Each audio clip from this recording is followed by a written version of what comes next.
Morning friends, I am Prabhati Barik. Welcome to my YouTube channel collaborative education. आज पढ़ा आवेगिक विकास। आम वृद्धि विकास सीरीज करुचे, गोटे पर गोटे पढ़ी सारी। आज हूँ पंचम क्लास। पर्टिकुलर आज क्या फोकस करवा, आवेगिक विकास बा इमोशनल डेवलपमेंट। शिशुर क्यों स्टेज रे कौन इमोशनल डेवलपमेंट होता है। आगे जानना आवेगिक विकास कौन, संज्ञा कौन, ये सब टी जानापी पड़ो। तापर आवेगिक विकास स्टेज जानवा के स्टेज, जमी स्टेज में तुमको दे दीजिए आगुआ। शैशव अवस्था, बाल्यावस्था, कैशोर अवस्था, परिणत अवस्था, वार्धक्य अवस्था, 5टा स्टेज देती। सबू विकास में 5टा लेखा स्टेज दूची। स्टेज रू 4टा आमर गुरुत्वपूर्ण, आम 4टा स्टेज विषय विविडली पढ़ुचे। तेणु आगे इमोशनल डेवलपमेंट कौन। आवेग हूँ मनुष्य एक मानसिक अवस्था। मानसिक अवस्था कौन जानपार, तेना मन स्तर में सृष्टि होता अवस्था, जहाँ मन स्तर में सृष्टि हम बाहर कार्यकारी हम। मनरे कौन सृष्टि है, धरा जाऊ मो मन में आसला, मुझे तुमको पढ़ेबी, आप पढ़ेबी। तेणु यहाँ मो मनरे सृष्टि है, तापर मुझे कार्यकारी कली। तेणु आवेग हूँ मानसिक अवस्था, जहाँ जीवन को क्रियाशील गतिशील कराए। धरा जाऊ मुझे बसि, मोर आवेग सृष्टि है, मत खेल जाइए। जेहेतु मोर खेल आग्रह है, मो मन में आवेग सृष्टि है, मुझे खेल गली। जिते मनुष्य खेल न जाती बसती। तेणु जिते मनुष्य मनुष्य आवेग सृष्टि न हुए, से किसी कार्य करे ना, धीरकी रही। जिते बड़े मन में आवेग सृष्टि हम, से कार्य करिवो। आवेगिक विकास संज्ञा लेखनीय। आवेग व्यक्तिर एक मानसिक अवस्था, जहाँ तार जीवन को क्रियाशील और गतिशील कराए। तापर आवेग हूँ आम समस्त कार्यावली, व्यवहार और आचरण मूल अंतर्निहित शक्ति। आम जी कार्य करुचु, धरा जाए जड़े गछ लगाऊँ, तार गछ प्रति आवेग रही, भल पाइबा रही। तेणु से गछ लगेला, कार्य कला। व्यवहार, धरा जाओ 2टा लोक अच्छा, जन को मुझे भल पाऊँ, जन को मुझे सम्मान करुँची, ताले मुझे जुआर होची कि बसवा कहूँ, यहाँ मो व्यवहार। जन का प्रति मोर आवेग ना, मुझे फास्ट घृणा करुँची, तेणु मुझे जुआर हो ना कि बसवा कहूना। तेणु आवेग गोटे एमती जिनस, मनुष्य को क्रियाशील भी कराए, ता आचरण को भी नियंत्रण करे। तापर देखा आवेग केते प्रकार। आवेग हूँ 2 प्रकार। आवेग 2 प्रकार। आवेग बुझीगला। आवेग आगे कहीदे आवेग कौन, इंग्राजी शब्द तार इमोशन। आवेग को इंग्राजी रे कौन कहती, इमोशन। EMOTION, emotion. इमोशन इंग्राजी रे इमोशन, ओडिया रोचे आवेग। इमोशन केटू आसी, लाटिन शब्द इमोभर आसी। इमोभर मन रखिए, यहाँ पड़े इमोभर, ERE, इमोभर आसी। एटा कौटी लाटिन शब्द। आर पुणी अर्थ कौन, ये जो इमोभर अर्थ कौन, एक्जिस्ट। यार मान कौन, उत्तेजना। ताने बुझीगल। इमोशन अर्थ हो उत्तेजना। ये कहार उत्तेजना, मनर उत्तेजना बा मानसिक उत्तेजना, सेटा हला आवेग। बुझीगला आवेग कौन। तापर देख आवेग 2 प्रकार। गोटे हूँ प्रीतिकर, गोटे हूँ अप्रीतिकर। प्रीतिकर कटा अप्रीतिकर, जेटा आमको भल लगे से प्रीतिकर। धरा जाऊ कोइलीटे कौन करुच्ची, गीत गाँची, सेटा हला प्रीतिकर। धरा जाऊ कुआटे बोबौची, कौन है ताने अप्रीतिकर। तेणु जेटा आमको भल लगे बा समस्त ग्रहण करती, सेटा हला प्रीतिकर। जेटा आमको भल लगे नहीं, समस्त ग्रहण करती नहीं। धरा जाऊ मु रागी, मत समस्त भल पाउथिबे ना, रागिला समय हे रागुच छुआटा, बुझीगला ना। तो मु रागी से ठीक भावुँ, हाँ मु रागी ठीक कर, किंतु अन्य मान द्वारा एटा ग्रहणीय नुहे, तेणु से अप्रीतिकर। देख प्रीतिकर आवेग भितर किए जाऊँगी, आनंद, स्नेह, प्रेम, ये सब गला प्रीतिकर आवेग। अप्रीतिकर आवेग क्रोध, भय, ईर्षा, ये सब गला अप्रीतिकर आवेग। तापर जानबा कौन आवेगर वैशिष्ट्य, आवेगर संज्ञा। किसी संज्ञा जानबा आम आवेगर संज्ञा तो गोटे क्वेश्चन आसी ना, सब क्षेत्र सबू एग्जाम गोटे 2 क्वेश्चन पड़ी जाऊँ। तेणु संज्ञा को आम छाड़बानी। वाटसन मतरे वाटसन कौन कहले, भय, क्रोध, स्नेह हूँ प्राथमिक बा मौलिक आवेग। फर्निचर कौन कहती, मौलिक कौन, बेस बा प्रथम, प्रथम गुड़ा के गुड़ा रोच वाटसन कहले भय क्रोध क्रोध आउ स्नेह ये तीन टा कौन रोच मनुष्यर मौलिक आवेग या कहले किए वाटसन लिखिनेल। तापर कि आसले गेट्स गेट्स कहले आवेग मनीष मनर एक गतिशील बा उत्तेजित अवस्था जोटा मुझे बुझेली गतिशील आवेग मनीष को गतिशील कराए आउ कौन उत्तेजित इमोभर उमेभर माने उत्तेजित उत्तेजित तेणु यहाँ किए कहले गेट्स कौन कहले गतिशील आउ उत्तेजित अवस्था मन को गति करने भी साहाय्य करे आ मनीष मन को उत्तेजित भी करे किए आवेग यहाँ मत देते गेट्सन गेट्स कहते। तापर आसला डफी ई डफी किए कहले ई डफी डफी कौन कहले प्रवर्तन बा आवेग उभय इमोभर शब्द आसी आवेग को प्रवर्तन एक अंश विशेष कहले अत्रुति हे ना प्रवर्तन कौन रे सी मत प्रवर्तेला सी मत चोरी करते प्रवर्तेला मु चलीगनी चोरी करते ता सहित ताने यहाँ कौन सी प्रवर्तन मैंने कहला बुझेला एत बुझेला अत बुझेला धरा जाऊ जड़े कॉपी आनी आउ तो पाख छुआ कॉपी आन से गोटे दिन से कॉपीटा को देखला सी करुचु तापर दिन से कौन कर पचारा केमती कॉपी आणुचु केमती करुचु तो तापर ये से दिन भी कॉपी आसना मैंने कौन कला प्रवर्तई देला कॉपी आने एत पढ़ी कौन हम मु तो नहीं आसु ये लिखिदे सी भी कौन करवा आणिकी लिखिदेव प्रवर्तन एवं आवेग उभय इमोभर आसছে तेणु प्रवर्तन एक अंश विशेष कहले अतृप्ति हेब ना। तापर मैकडुगाल शेषर आसले क्या मैकडुगाल सी देइछन्ति संज्ञा झुंक प्रवृत्ति आवेग सह संश्लिष्ट समुदाय 14 गोटी प्रवृत्ति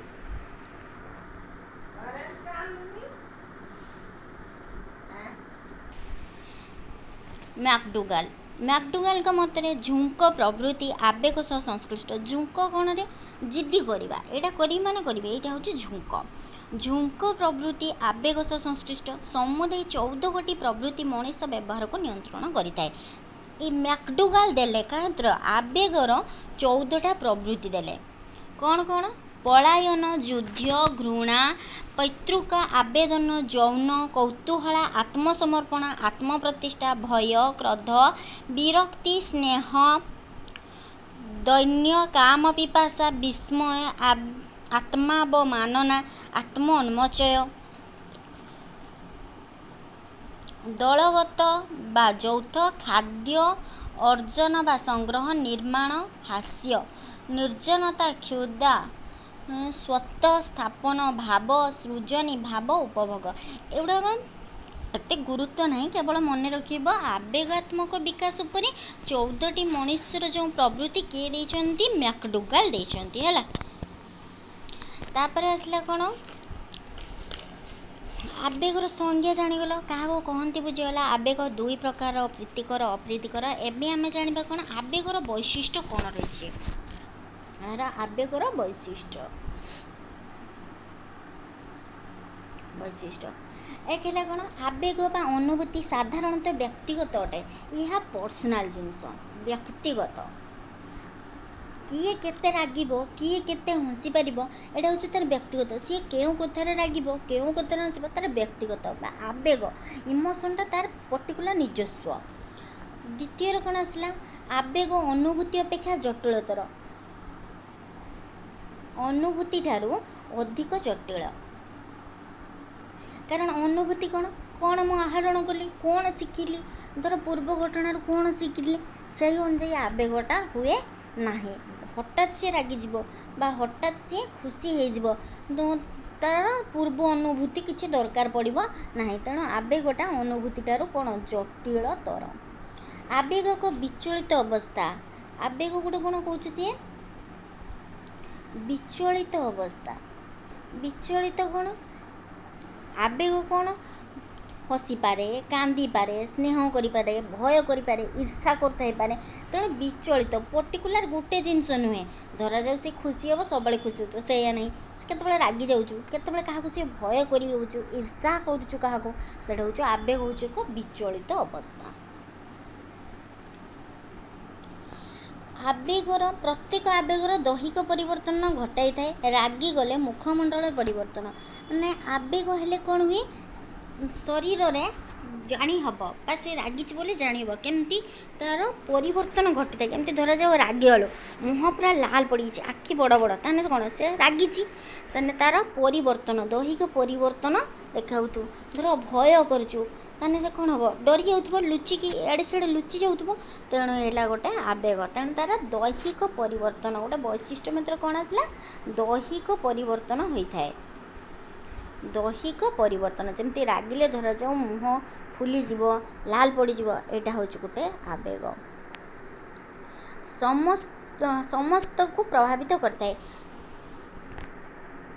ଆବେଗ ସମସ୍ତଙ୍କୁ ପ୍ରଭାବିତ କରିଥାଏ। ସେ ଛୁଆ ହେଉ କି ବୁଢ଼ା ହେଉ, କି ବାଳକ ହେଉ କି ବାଳିକା ହେଉ, ବୁଢ଼ା ବୁଢ଼ୀ ହୁଅନ୍ତି, ଯିଏ ବି ହେଉ, ତାହେଲେ ଆବେଗ ସମସ୍ତଙ୍କ ପାଖରେ ରହିଛି ବା ସମସ୍ତଙ୍କୁ ପ୍ରଭାବିତ କରିଥାଏ। ସେ ଛୁଆ ହେଲେ ବି ହସିବ, ବୁଢ଼ା ହେଲେ ବି ହସିବ, ଛୁଆ ହେଲେ ବି ରାଗିବ, ବୁଢ଼ା ହେଲେ ବି ରାଗିବ। ତେଣୁ ଆବେଗ ହେଉଛି ସମସ୍ତଙ୍କୁ ପ୍ରଭାବିତ କରେ।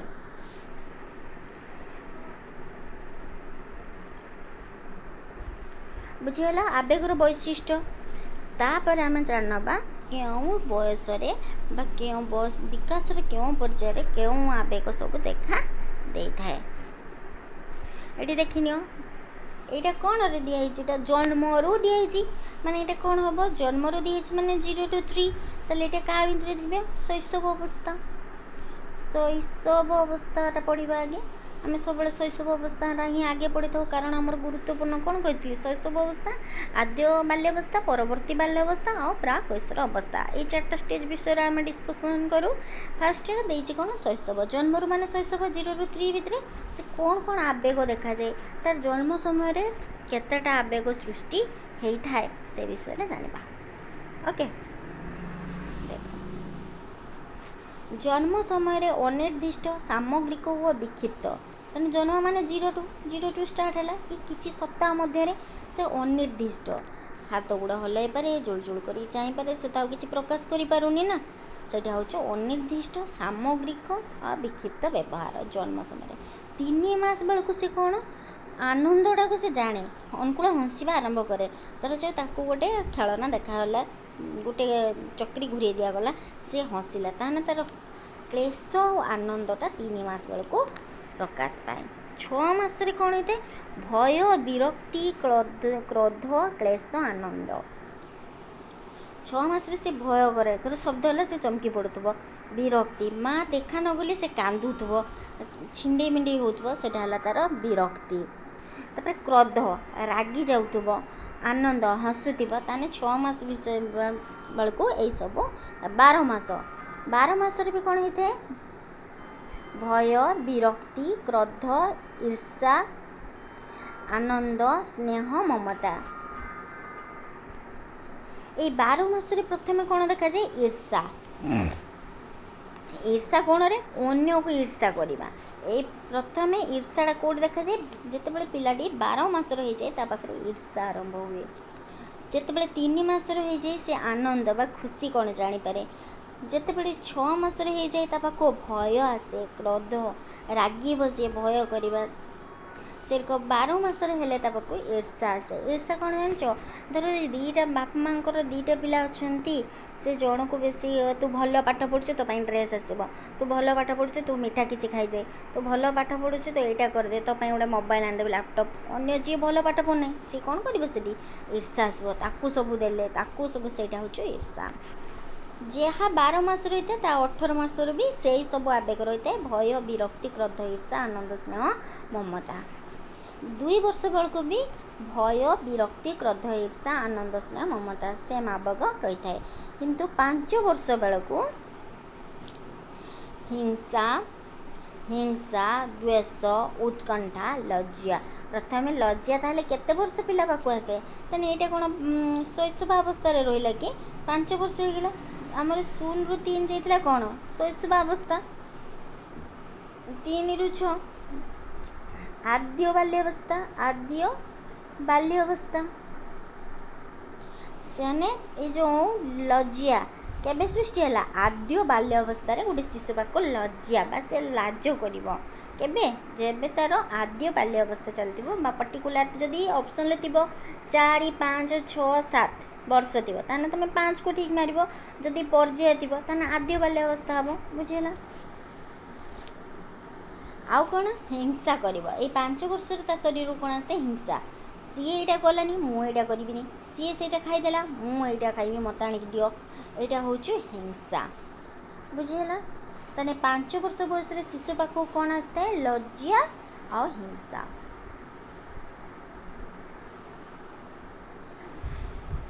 तो शैशव अवस्था तो कहीदेली आउ थे देखनी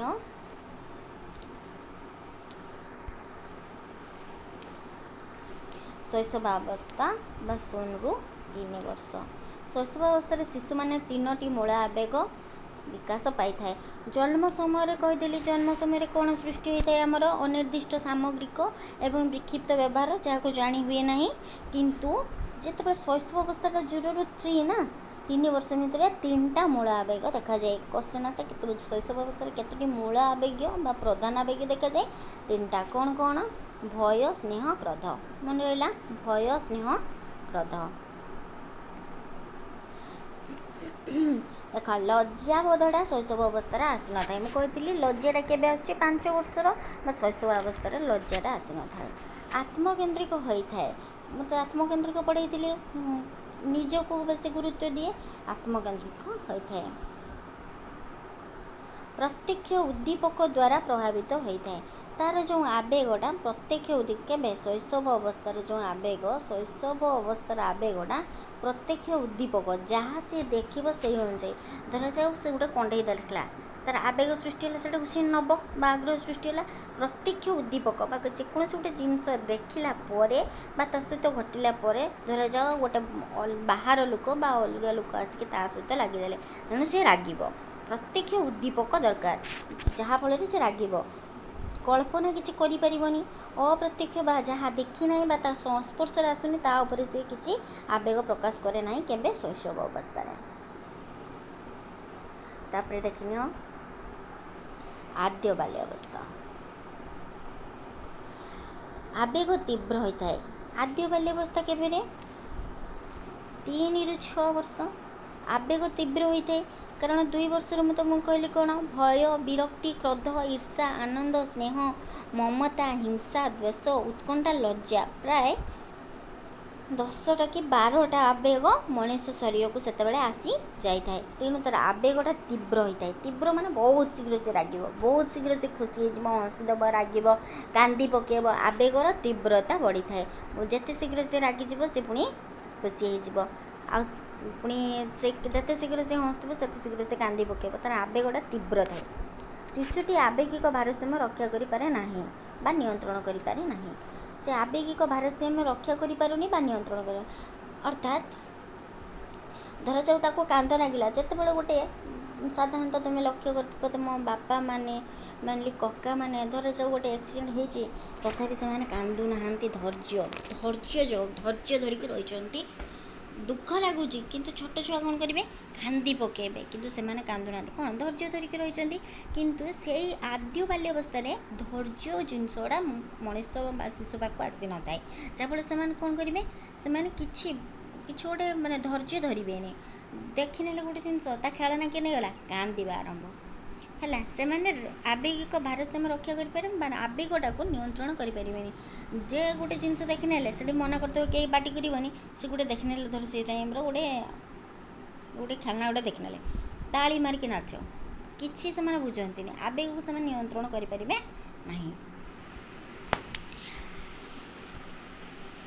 तेणु कहीदेली यहाँ आवेग जो आद्य बाल्यावस्था आवेगटा एत तीव्र थाए जे छोट छोट कथार हसई दे हम ता जिनस फटास्क नहीं से कांदी पकेब बहुत शीघ्र हसई दे हम रगे दे हम ताको जोर पार्टी करदेबू से डरीज डर दे हम ये सब हूँ आद्य बाल्यावस्था आवेग बुझीगला तापर आसला प्रांत बाल्य अवस्था प्रांत बाल्य अवस्था के बयस सीमा के 6 ରୁ 10-12 वर्ष यही समय कौन सब आवेग देखा दिए प्रांत बाल्य अवस्था आवेगर बाह्य प्रकाश को नियंत्रण करते आद्य बाल्य अवस्था कौन होता ताको हंसई दे हम कंदे दे हम से किसी बुझे ताक कंडे नहीं गले से कांदे लगे गोटे खेलना पाखे मिलगला तो हंसिले ताली मारे तेणु तार आवेगर तीव्रता एत थाए से नियंत्रण कर शिखी ना जहाँ प्रत्यक्ष भाव में देखिए से अनुजाई कार्य करेंगे किंतु जितेबाला तापर प्रांत बाल्य अवस्था जाऊँगी बाह्य प्रकाश को नियंत्रण करा शिखीगले धरा जाऊ से रागुवे धर जाऊ यहाँ पढ़ुं ना से 6 ରୁ 10-12 वर्ष हो मैंने पढ़ुं माड़ है कि मास्टर को जाकि पिटबेनि कारण से आवेगटा को नियंत्रण करा शिखिले किंतु से ही छुआटा को जदि 3 ରୁ 6 वर्ष भितर आद्य बाल्य अवस्था पाठ दिगला सार ताको पिटिदेले सी उठी जाए कौन कर पिटिदेव तार आवेग को नियंत्रण आसी ना से कथा बुझी ना किंतु जितेबाला से पिलाटी प्रांत बाल्य अवस्था आसीगला से कौन कर राग आसुव किंतु से प्रकाश कर तेणु तार आवेग को नियंत्रण कर शिखिला आउ कौन हम से कौन थी वास्तव जिनस गोटे देख प्रत्येक भाव में देख कंटाक्टर आसवे देले सी राग कि हसब किंतु एटी कौन हम वास्तव उद्दीपक अनुपस्थित न था पिलार आवेगजात हेब से गोटे जिनस देखी नथिबे किंतु तार आवेगजात हो पार यही समय कौन होता है भूल कि ठीक यहाँ न्याय हो प्रति अन्याय होने जानीपर यही आवेगटा देखा जाए कि प्रांत बाल्य अवस्था धरा जाऊ जन को माड़ होटा न्याय संगत भाव से किसी भूल करके माड़ हो कि खालीटा माड़ होटा से समय जानवे से प्रतिवाद भी करेंगे कहीं पिटिल से तो किसी भूल करना तेणु न्याय अन्याय जो आवेगटा से न्याय पाइले कि अन्याय पाइले से आवेगटा आम प्रांत बाल्य अवस्था देखा आमर शेष पर्याय आसला प्राक कैशोर अवस्था शेष पर्याय कौन प्राक कैशोर अवस्था बयस सीमा केते कहते यहाँ 10-12 ରୁ 13-14 वर्ष एटार कौन कहती रे शारीरिक विकास कौन कहती एटार पुरुषर लक्षण गोटे झील पिला पाखे महिलार लक्षण सब प्रकाश पाई था यौनग्रत लक्षण सब प्रकाश पाई था केबे ए प्राक कैशोर अवस्था से विपरीत लिंग प्रति आकर्षित होता से उत्तेजनापूर्ण बा गुरुत्वपूर्ण कार्य करके को चमकई देवे विपदपूर्ण कार्य से करते भी पछाती अन्य को चमकई देकी निज आड़ को दृष्टि आकर्षण करेंगे यही सब कार्य करते प्राक कैशोर अवस्था देखा कौन आवेग कौन हो शारीरिक आउ सामाजिक देखनी कौन करती से देखा आवेगिक मनुआ भाव रुषिबा हठात रागी जा टिके टिके कथार कांदी पकाइबा यह सब देखा जाए देख बयसटा अधिक होती तुम भावुव छोट छुआ अपेक्षा तो गोटे 10-12 वर्ष छुआ टिके टिके कथार किस कांदुचु तार जो आवेगिक विकास से टाइम सेमती होता है तुम टिके टिके कथार कांदी पकेबे रागी जी मन मारिक बसबे आ मनुआ भावटा अधिक हो जाए मोर एटा इच्छा ना मुझे जी जहाँ कहे कहीं स्वतंत्रता आस जाए पढ़ाई स्वतंत्रता आस जाए तेणु से मोर ये इच्छा नहीं मुझे यहाँ हूँ मो मन ये सब जुक्ति दे था कि प्राक कैशोर अवस्था व्यस्त दुश्चिंताग्रस्त और चिड़चिड़िया होता यही समय कौन किसी काम नथिबो बहुत व्यस्त से बहुत व्यस्त खेलिबार व्यस्त किसी ना पढ़ा बही खोला हो बस किंतु से पढ़ार जमी व्यस्त यह समय प्रायतः बहुत व्यस्त रही था दुश्चिंताग्रस्त जेहेतु से कौन आरंभ होता है आमर जो पुरुष लक्षण आ गोटे नारी गोटे झील पाखे महिलार लक्षण प्रकाश पाई था विभिन्न कथा चिंता विभिन्न कथा दुश्चिंता बहुत मन में पसे तेणु से चिड़चिड़ा हो जेहेतु दुश्चिंता पसे ना ये बयसटा सेमती थाए तेणु से चिड़चिड़ा हो जाती यार विशेषत्व तार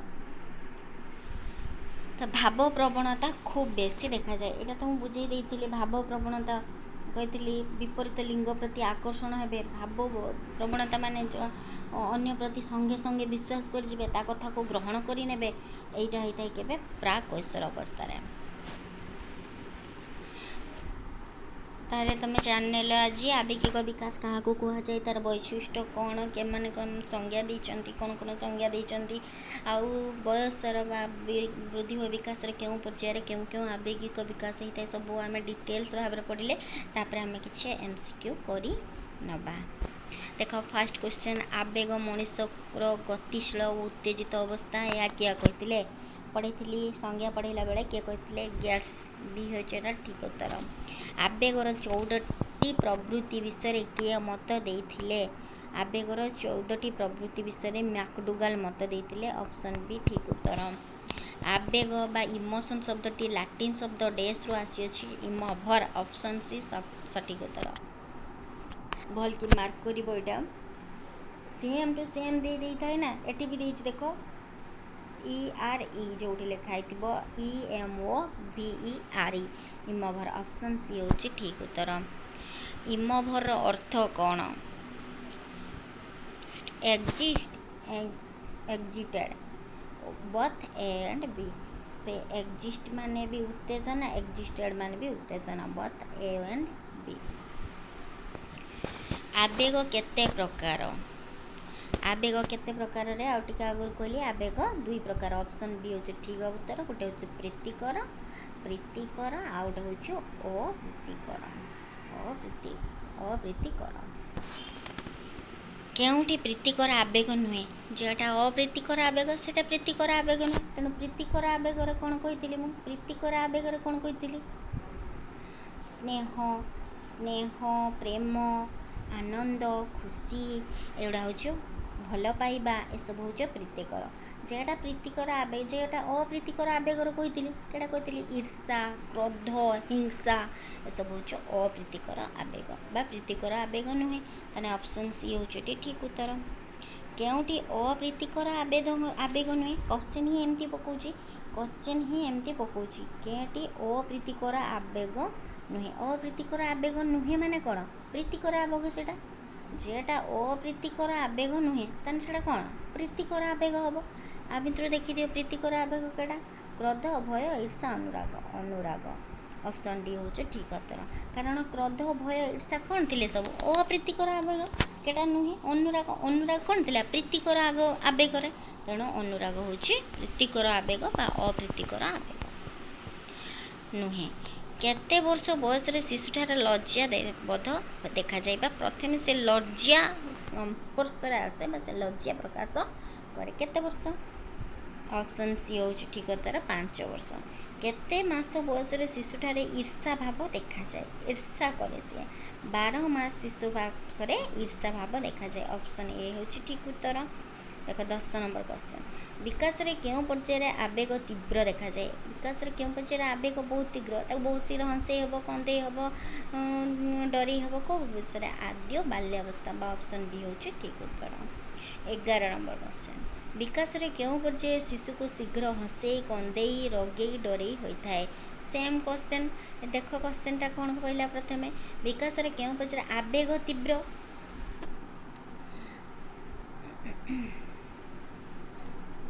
आवेग तीव्र केबे हुए? जेबे आवेग तीव्र हम ताकू सहज कौन होतिबो? हसई हब, कंदई हब, रगई हब, डरई हब। तेणु आवेगर तीव्र जेबे हब ताकू शीघ्र हसई, कंदई, रगई, डरई हब। तेणु हला आद्य उत्तर हला आद्य बाल्यावस्था। आद्य बाल्यावस्था केबे आवेग तीव्र भी होचे आद्य बाल्यावस्था रे, शीघ्र हसई, रगई, कंदई भी होचे आद्य बाल्यावस्था, ऑप्शन सी ठीक उत्तर। केउं आवेगटी अत्यंत प्रभावशाली अप्रीतिकर आवेग? केउं आवेगटी अत्यंत प्रभावशाली ओ अप्रीतिकर?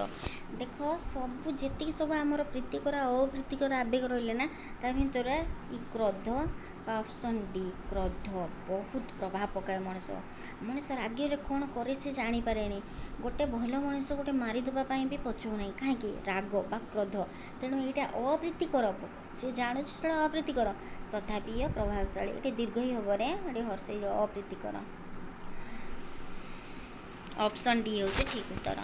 तापर है 13 नंबर, केते वर्षर शिशु अन्य व्यक्तिर उपस्थिति को भय करे? केते वर्षर हो गले मनीष शिशुटे अन्य व्यक्तिर उपस्थिति को भय करे? ऑप्शन नंबर डी 2 ରୁ 6 वर्ष। केते वर्षर शिशु घड़घड़ी शब्द, कुकुर, बाया भूत, काल्पनिक विपद, घर द्वार उपर ठक ठक शब्द, खट तलर शब्द, ଓ ପରୀକ୍ଷାକୁ ଭୟ କରିଥାଏ 6 ରୁ 13 ବର୍ଷ। ଅପସନ୍ ବି ହେଉଛି ସଠିକ୍ ଉତ୍ତର। ଶିଶୁମାନଙ୍କ ମନରୁ ଭୟ କିପରି ଦୂର କରିବା? ପୁନର୍ବାର ଅଭୟ ପ୍ରଦାନ ଦ୍ୱାରା, ସତର୍କତା ସମ୍ବନ୍ଧୀୟ ପୂର୍ବ ସୂଚନା ଦ୍ୱାରା, ଅନୁକରଣ ଦ୍ୱାରା ବା ଉପରୋକ୍ତ ସମସ୍ତ। ଏଠି ଅପସନ୍ ଡି ହେଉଛି ଠିକ୍ ଉତ୍ତର, କାରଣ ଉପରୋକ୍ତ ସମସ୍ତ। ଶିଶୁର ଈର୍ଷାଭାବ ଦୂର କରିବାର ଉପାୟ କେଉଁଠି? ଈର୍ଷାଭାବ ଦୂର କରିବାର ଉପାୟ କେଉଁଠି? ଗୋଟିଏ ଶିଶୁର ବ୍ୟବହାର ଅନ୍ୟ ଶିଶୁର ବ୍ୟବହାର ସହିତ ତୁଳନା, ଗୋଟିଏ ଶିଶୁ ସମ୍ମୁଖରେ ଅନ୍ୟ ଶିଶୁର ପ୍ରଶଂସା ଅନୁଚିତ, ଶିଶୁକୁ ଅନ୍ୟ ଶିଶୁ ସମ୍ମୁଖରେ ପ୍ରଶ୍ରୟ ଦେବା ଅନୁଚିତ, ଉପରୋକ୍ତ ସମସ୍ତ। ଏଠାରେ ଅପସନ୍ ଡି ହେଉଛି ଠିକ୍ ଉତ୍ତର, ଉପରୋକ୍ତ ସମସ୍ତ। ଏଇଠି ଟିକେ ଦେଖ, ଦୁଇଟା କ୍ୱେଶ୍ଚନ୍ ଯେ ପଛକୁ ଦେଇଛି ଆମେ ଡିସ୍କସନ୍ କରିନା। ଗୋଟେ ହେଉଛି କ'ଣ ଆମର 15 ନମ୍ବର କ୍ୱେଶ୍ଚନ୍ରେ ଦେଇଛି ଭୟ କିପରି ଦୂର କରିବା। ଭୟ କ'ଣ? ଡରିଯିବାକୁ ଆମେ ଭୟ କହୁଛେ। ସେ କେତେବେଳେ ଡରେ? ପ୍ରାୟତଃ 2 ବର୍ଷରୁ 6 ବର୍ଷ ମଧ୍ୟରେ ଶିଶୁ ଅନ୍ୟ ବ୍ୟକ୍ତିକୁ ଡରିଯାଆନ୍ତି। ତାପରେ ହେଉଛି ଘଡ଼ଘଡ଼ି ଶବ୍ଦ, କୁକୁର, ବାହ୍ୟାଭୂତ, ପ୍ରେମ, କାଳ୍ପନିକ ବିଷୟ, ଖଟତଳ ଓ ପରୀକ୍ଷାକୁ 6 ବର୍ଷରୁ 13 ବର୍ଷ ଶିଶୁ ଭୟ କରନ୍ତି। ଭୟ କେରକ ଦୂର କରିବା? ପୁନର୍ବାର ଅଭୟ ପ୍ରଦାନ। ଯେଉଁ ଘଟଣା ବା ବ୍ୟକ୍ତି ବା ବସ୍ତୁକୁ ସେ ଡରୁଛି ତାକୁ ବିଶ୍ୱାସ ସୃଷ୍ଟି କରାଇବା ଯେ ସେ ତାକୁ ଆଉ ଡରିବନି। ଏମିତି ବିଶ୍ୱାସ ସୃଷ୍ଟି କରିବା, ସେ ବସ୍ତୁ କଣ୍ଟାକ୍ଟରେ ତାକୁ ଆଣିବା, ସେ ବ୍ୟକ୍ତି କଣ୍ଟାକ୍ଟରେ ଆଣିବା, ଯେପରି ତା'ର ଭୟଟା ଦୂର ହେଇଯିବ। ସତର୍କତା ସମ୍ବନ୍ଧୀୟ ପୂର୍ବ ସୂଚନା। ସତର୍କତା କ'ଣ? ଧରାଯାଉ ପିଲାଟି ନିଆଁକୁ ଧରିବା ପାଇଁ ଯାଉଛୁ, ତାକୁ ସତର୍କ କରିବା, ପିଲାଟିକୁ ମନା କରିଦେବା ନିଆଁକୁ ଧରନା। ଏଇଭଳି ମାଧ୍ୟମରେ ତା ଭୟଟାକୁ ଦୂର କରିପାରିବା। ଅନୁକରଣ। ଧରାଯାଉ ସେ ଜଣେ ବ୍ୟକ୍ତିକୁ ଡରୁଛୁ, ତା ବଡ଼ ଭାଇ ବା ବଡ଼ ଭଉଣୀ ତାକୁ କ'ଣ କରିବେ, ଦେଖ ଆମେ ସେଇ ବ୍ୟକ୍ତି ସହିତ କିଭଳି ମିଶୁଛୁ, ଯଦି ତାକୁ ଅନୁକରଣ କରାଇବେ ତାହେଲେ ତାର ଭୟ ଦୂର ହେଇଯିବ। ତାପରେ ସ୍ନେହ।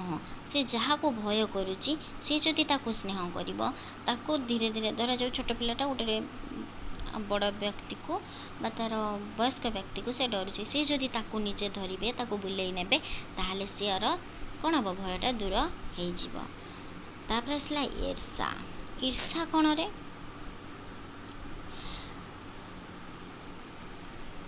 ଈର୍ଷା ହେଉଛି, ଧରାଯାଉ ତାକୁ ସମସ୍ତେ ଭଲ ପାଇଲେ, ଗୋଟେ ପରିବାରର 2ଟା ପିଲା ରହିଲେ, ଓକେ, ଧରାଯାଉ ତା ନାଁ ଦେଇଦିଅ ଗୋଟେ ମୁନା, ଗୋଟେ ଟୁନା। ଟୁନାକୁ ସମସ୍ତେ ଭଲ ପାଇଲେ, ତାହେଲେ ମୁନା କ'ଣ କଲା? ଈର୍ଷା କଲା, ତାକୁ ସମସ୍ତେ କାହିଁକି ଭଲ ପାଉଛନ୍ତି। ମନରେ ଯେଉଁ ଏଇ ଧାରଣାଟା ଆସିଲା, ଏଇଟା ହେଉଛି ଈର୍ଷା। ଈର୍ଷା କାହିଁକି ହୁଏ? ଗୋଟିଏ ଶିଶୁର ବ୍ୟବହାର ଅନ୍ୟ ଶିଶୁ ବ୍ୟବହାର ସହିତ ଯେଉଁ ତୁଳନା କରିବ, ତା ବାପା ସହ ସିଏ ଭଲ ପଢ଼ୁଛି, ଇଏ କରୁଛୁ, ଦେଲେ ତା ମନରେ ଈର୍ଷା ଆସିବ। ତାକୁ ସବୁବେଳେ ପ୍ରଶଂସା କରିବା ଦ୍ୱାରା, ଧରାଯାଉ ସେ ଭଲ ପଢ଼ୁଛୁ, ତେଣୁ ତାକୁ ସବୁବେଳେ ଭଲ ଡ୍ରେସ୍ ଆଣିକି ଦିଆଗଲା, ନିରପେକ୍ଷ ମନୋଭାବ ନ କରିକି ସାପେକ୍ଷ ମନୋଭାବ, ତାହେଲେ ବି ଗୋଟେ ପିଲାର ମନରେ ଈର୍ଷା ଆସିବ। ତେଣୁ ଈର୍ଷା ଭାବ ଦୂର କରିବା ପାଇଁ କ'ଣ କରିବ? ଗୋଟିଏ ଶିଶୁର ବ୍ୟବହାରକୁ ଅନ୍ୟ ଶିଶୁର ବ୍ୟବହାର ସହିତ କେବେ ତୁଳନା କରିବ ନାହିଁ। ଯେହେତୁ ବ୍ୟକ୍ତିଗତ ପାର୍ଥକ୍ୟ ରହିଛି, କ'ଣ କରିବ ସିଏ? ସମସ୍ତଙ୍କର ବ୍ୟବହାରରେ କ'ଣ ବିପରୀତ ଭିନ୍ନତା ରହିବ, ତେଣୁ ତୁଳନା କରିବା ଉଚିତ ନୁହେଁ। ବା କାହିଁ ଛୋଟ ପିଲାଙ୍କ ସମୟରେ ଅନ୍ୟ ଜଣଙ୍କୁ ସମ୍ମୁଖରେ ଅନ୍ୟ ଜଣଙ୍କୁ ପ୍ରଶଂସା କରିବା ନାହିଁ। ସିଏ ବଢ଼ିଆ ପଢ଼ୁଛୁ, ସିଏ ବଢ଼ିଆ ଖେଳୁଛୁ, ଇଏ କରୁଛୁ, ତା ସାମ୍ନାରେ କହିବନି, ତାକୁ ଈର୍ଷା ଆସିବ। ପ୍ରତ୍ୟେକ ଶିଶୁ ପ୍ରତି ନିରପେକ୍ଷ। ଧରାଯାଉ ଶିକ୍ଷକ ଶ୍ରେଣୀରେ ପଢ଼ୁଛନ୍ତି, ଗୋଟେ ପିଲାର ଖାତା ସବୁବେଳେ ଦେଖିବେ, ସେମିତି କରିବେନି। ଗୋଟେ ପିଲାକୁ ସବୁବେଳେ ପ୍ରଶ୍ନ କରିବେ, ସେମିତି କରିବେନି। ସବୁ ପିଲାକୁ ସମାନ ଦୃଷ୍ଟିରେ ସେ ଦେଖିବେ, ସମସ୍ତଙ୍କୁ ପଢ଼ାଇବା ପାଇଁ ଚେଷ୍ଟା କରିବେ। ଜଣେ ଶିଶୁକୁ ଅନ୍ୟ, ଧରାଯାଉ 2 ଜଣ ପିଲା ମାରପିଟ ଲାଗିଛନ୍ତି, ଯାଇକି ଶିକ୍ଷକଙ୍କୁ କହିଲେ ସେ 2 ଜଣ ମାରପିଟ ଲାଗିଛନ୍ତି, ତେଣୁ ଶିକ୍ଷକ କ'ଣ କହିବେ? ତୁ ତାକୁ କାହିଁକି ପିଟିଲୁ, ତୁ ବି ତାକୁ ପିଟ, ଏଭଳିଆ କହିବେନି। ବୁଝିହେଉଛି ନା? ତାହେଲେ ଯଦି ଶିକ୍ଷକଙ୍କର ଜଣଙ୍କ ପ୍ରତି କ'ଣ ରହିଛି, ଆଫେକ୍ସନ୍ ରହିଛି, ବା ସେ ପିଲାଟାକୁ ଭଲ ପାଆନ୍ତି, ଅନ୍ୟ ପିଲାଟାକୁ ପିଟି ଦେବେ, ସେଇ କ୍ଷେତ୍ରରେ ତାର ଈର୍ଷା ଭାବ ଜାତ ହେବ। ଯଦି ସେଭଳିଆ ନ କହିକି ପିଟା ମାରା ଆଉ ଲାଗିବ ନାହିଁ, 2 ଜଣ 2 ସାଙ୍ଗ ବା 2 ଭାଇ ଭଳି ଚଳିବେ, ଏଇସବୁ ଉପଦେଶ ଦେବେ, ତାହେଲେ ସେଟା ଭଲ ହେବ। ଆଉ ଗୋଟେ କ'ଣ ପଢ଼ା ହେଇଥିଲା, ତମର କୁହାଯାଇଥିଲା ସବୁଠାରୁ ପ୍ରଭାବଶାଳୀ କିଏ? କ୍ରୋଧ ସବୁଠାରୁ ପ୍ରଭାବଶାଳୀ ଅପ୍ରୀତିକର ଆବେଗ, ଗୋଟେ କ୍ୱେଶ୍ଚନ୍ ଆସିଥିଲା। ପ୍ରଭାବ ତ ବହୁତ ପକାଏ କ୍ରୋଧ ମାନେ ରାଗିକି ମଣିଷ ଯାହା ନ କରୁଥିବ ବି ସେ କରିଦିଏ। କ୍ରୋଧ କାହିଁକି ଆସେ? ଶିଶୁଟି ଦୈନନ୍ଦିନ ଜୀବନରେ ପିତାମାତା ଅଯଥା ହସ୍ତକ୍ଷେପ, ଯଦି ଶିଶୁଟିର ତାର ଜୀବନ ଯାତ୍ରାରେ ପ୍ରତିଦିନ କାର୍ଯ୍ୟରେ ତାକୁ ସବୁବେଳେ କହୁଥିବେ ଏଇଟା କର ସେଇଟା କର, ଏଇଟା କରନି ସେଇଟା କରନି, ତେଣୁ ପିଲା ମନରେ କ୍ରୋଧ ଆସିବ। ଯଦି ଶିଶୁର ସାମର୍ଥ୍ୟ ବାହାରେ ତାକୁ କୌଣସି କାର୍ଯ୍ୟ ଦିଆଯିବ, ଧରାଯାଉ ଶିଶୁଟା 5 କିଲୋ ଜିନିଷ ଉଠେଇ ପାରିବ, ତାକୁ 10 କିଲୋ ଜିନିଷଟାକୁ ଉଠା କରା କରିବେ, ତାହେଲେ ତା ମନରେ କ୍ରୋଧ ଆସିବ। ଶିଶୁର ଇଚ୍ଛା ବିରୁଦ୍ଧରେ କୌଣସି କାର୍ଯ୍ୟ, ଧରାଯାଉ ତାର ଏବେ ଆଗ୍ରହ ନାହିଁ ପଢ଼ିବା ପାଇଁ, ତାକୁ ବାଧ୍ୟ କରି ପଢ଼, ତାହେଲେ ତା ମନରେ ରାଗ ଆସୁଥିବ। ଏକରେ ତ ପଢ଼ା ତ ସେ ଠିକ୍ ଭାବରେ କରିବନି, ଦୁଇରେ ସେ ବହୁତ ଜୋର ରାଗି ବସିଥିବ। ଦୀର୍ଘ ସମୟ ପାଇଁ ଶିଶୁକୁ କୌଣସି ସ୍ଥାନରେ ଆବଦ୍ଧ କରି ରଖିଲେ, ବହୁତ ସମୟ ଧରିକି ତାକୁ ବନ୍ଦ କରିକି ରଖାହେଇଛି, ତ ଖେଳିତେ ଯାଇପାରିବୁନି, ଏଇଠି ଘର ବସ, ତାହେଲେ ସିଏ ରାଗିବ। ଅନ୍ୟ ଭାଇ ଭଉଣୀ କିମ୍ବା ଅନ୍ୟ ପିଲା ପ୍ରତି ପିତାମାତାଙ୍କର କିମ୍ବା ଶିକ୍ଷକଙ୍କ ପ୍ରିୟାପ୍ରୀତି ବା ପକ୍ଷପାତିତା ଆଚରଣ, ଯଦି ଧର ଗୋଟେ ପରିବାରରେ 2-3 ଜଣ ପିଲା ଥିବେ, ଅନ୍ୟ ପିଲା ପ୍ରତି ସେ କ'ଣ କରିବ, ବେଶୀ ବାପା ମା ବେଶୀ ଆଗ୍ରହ ଦେଉଥିବେ, ତାକୁ ଆଗ୍ରହ ପ୍ରକାଶ କରୁନଥିବେ ବା ବେଶୀ ଭଲ ପାଉନଥିବେ, ତାହେଲେ ମଧ୍ୟ ସେ ରାଗିବ। ଆଉ ଗୋଟେ କ'ଣ, ଯଦି ସିଏ ତା ରୋଗାଗ୍ରସ୍ତ ହେଉଥିବ ନା ଛୁଆଟା, ତାହେଲେ ଚିଡ଼ଚିଡ଼ିଆ ସ୍ୱଭାବ ନିହାତି ହେବ, ସେ ରାଗି ନିହାତି ହେବ। କେମିତି ରାଗରୁ ଆମେ କେମିତି କ'ଣ କରିପାରିବା, ପିଲାଟିକୁ ଶାନ୍ତ କରିଦେଇ ପାରିବା। ରାଗ ହେଉଛି କ୍ଷଣସ୍ଥାୟୀ, ତେଣୁ ସେ ଯେଉଁଥିପାଇଁ ରାଗୁଛି ତାକୁ ଦଣ୍ଡ ନ ଦେଇକି ଆମେ ବୁଝେଇବା, ତାକୁ ଦଣ୍ଡ ଦେବା ନାହିଁ। ହଠାତ୍ ତାକୁ ଦଣ୍ଡ ଦେଇଦେଲେ ତା ରାଗର ମାତ୍ରା ବଢ଼ିବ, ତେଣୁ ତାକୁ ଦଣ୍ଡ ନ ଦେଇକି ବୁଝେଇବା। ତ ଯେଉଁ ବସ୍ତୁ ବା ବ୍ୟକ୍ତି ଉପରେ ସେ ରାଗିଛି ତାଠୁ ତାକୁ ଦୂରେଇ ନେବା, ଯେଉଁଟାକୁ ସିଏ ଗ୍ରହଣ କରିପାରିଛି ବା ଗୋଟେ ପ୍ରୀତିକର ଆବେଗ ତାକୁ ଦେବା, ଯାହାଫଳରେ ସିଏ ରାଗଠୁ ଦୂରେଇ ଯିବ।